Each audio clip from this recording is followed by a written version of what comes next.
Méditons avec la communauté des disciples du Christ vivant en ce mercredi 21 juin 2023, 11e semaine du temps ordinaire, année liturgique A. Évangile de Jésus-Christ selon saint Matthieu, au chapitre 6, versets 1 à 6, puis 16 à 18. En ce temps-là, Jésus disait à ses disciples, « Ce que vous faites pour devenir des justes, évitez de l'accomplir devant les hommes pour vous faire remarquer. Sinon, il n'y a pas de récompense pour vous auprès de votre Père qui est aux cieux. Ainsi, quand tu fais l'aumône, ne fais pas sonner la trompette devant toi, comme les hypocrites qui se donnent en spectacle dans les synagogues et dans les rues, pour obtenir la gloire qui vient des hommes. Amen, je vous le déclare, ceux-là ont reçu leur récompense. Mais toi, quand tu fais l'aumône, que ta main gauche ignore ce que fait ta main droite, afin que ton aumône reste dans le secret. Ton Père qui voit dans le secret te le revaudra. Et quand vous priez, ne soyez pas comme les hypocrites. Ils aiment à se tenir debout dans les synagogues et au carrefour pour bien se montrer aux hommes quand ils prient. Amen, je vous le déclare, ceux-là ont reçu leur récompense. Mais toi, quand tu pries, retire-toi dans ta pièce la plus retirée, ferme la porte et prie ton Père qui est présent dans le secret. Ton Père qui voit dans le secret te le rendra. Et quand vous jeûnez, ne prenez pas un air abattu comme les hypocrites. Ils prennent une mine défaite pour bien montrer aux hommes qu'ils jeûnent. Amen, je vous le déclare. Ceux-là ont reçu leur récompense. Mais toi, quand tu jeûnes, parfume-toi la tête et lave-toi le visage. Ainsi ton jeûne ne sera pas connu des hommes, mais seulement de ton Père qui est présent au plus secret. Ton Père qui voit au plus secret te le rendra. Acclamons la parole de Dieu. Méditation. Frères et sœurs dans le Seigneur Jésus-Christ, rendons gloire à notre Dieu qui désire dans notre bonheur et ne cesse de nous aider à y parvenir en nous invitant à nous démarquer par notre façon de vivre. Aujourd'hui, le Christ nous rappelle 3 principes de la vie chrétienne. Prier, jeûner, faire l'aumône.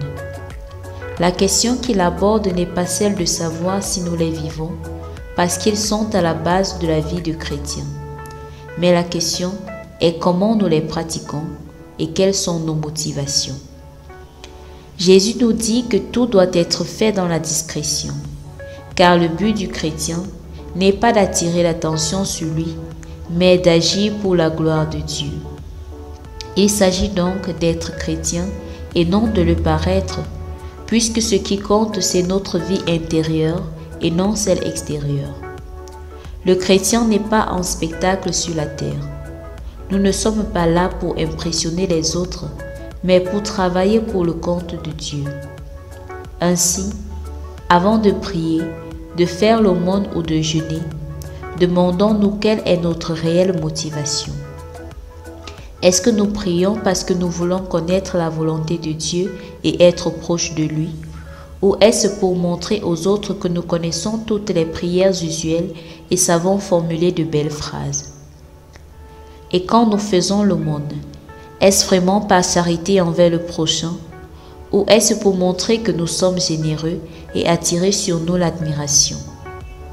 Et lorsque nous jeûnons, est-ce pour nous couper de ce qui nous éloigne de Dieu? Ou est-ce le parfait prétexte pour contrôler notre ligne? À ces 3 exercices donnés par Jésus, nous pouvons ajouter les paroles qui sortent de nos bouches. Sont-elles des paroles de vérité ou des mensonges pour embellir notre image? Si effectivement nous faisons tout cela dans l'unique but de nous rapprocher de Dieu comme ça devrait être le cas pour chaque chrétien, nous saurons que nous n'avons pas besoin de témoins pour cela, car le Seigneur voit nos intentions et nos pensées. Ce qui lui importe, c'est l'état de notre cœur. Donc, au lieu de nous battre à attirer des regards, battons-nous plutôt à travailler l'état de notre cœur et à faire de Dieu l'unique motivation de nos actions. Aujourd'hui, beaucoup de personnes ont peur du tête-à-tête avec Dieu. On ne prend pas la peine de se demander pourquoi on voudrait agir de telle ou de telle autre manière, parce que nous mesurons tout à notre petite personne, à notre satisfaction, voire à notre renommée. La popularité est devenue un indispensable dans notre société. On vit dans le mensonge et l'hypocrisie du paraître. On n'a plus de vie personnelle. Tout autour de nous est tapage sur les médias et lorsqu'on se retrouve seul, on se sent vide. Le chrétien doit être celui qui brille par sa discrétion, pourtant auteur de plusieurs grandes œuvres, car ce n'est pas des hommes qui attendent sa récompense, mais de son Père qui voit dans le secret. Évaluons donc aujourd'hui quels sont les points de notre vie sur lesquels nous paraissons au lieu d'être. Quels sont les points que nous embellissons pour faire bonne image? Regardons nos paroles par exemple. Disons-nous parfois des mensonges pour plaire ou attirer l'attention? Et concernant nos relations, sommes-nous liés aux autres par l'amour sincère ou nos sentiments sont-ils hypocrites et nous les trahissons dès qu'ils ont le dos tourné? Ayons le courage de laisser tomber le voile de l'hypocrisie pour laisser le Seigneur nous façonner une vraie image. Prions. Seigneur, accorde-nous de construire une vie centrée sur toi, que tu sois le seul que nous voulons impressionner. Aide-nous à combattre l'hypocrisie du paraître pour être de bons disciples. Intercession.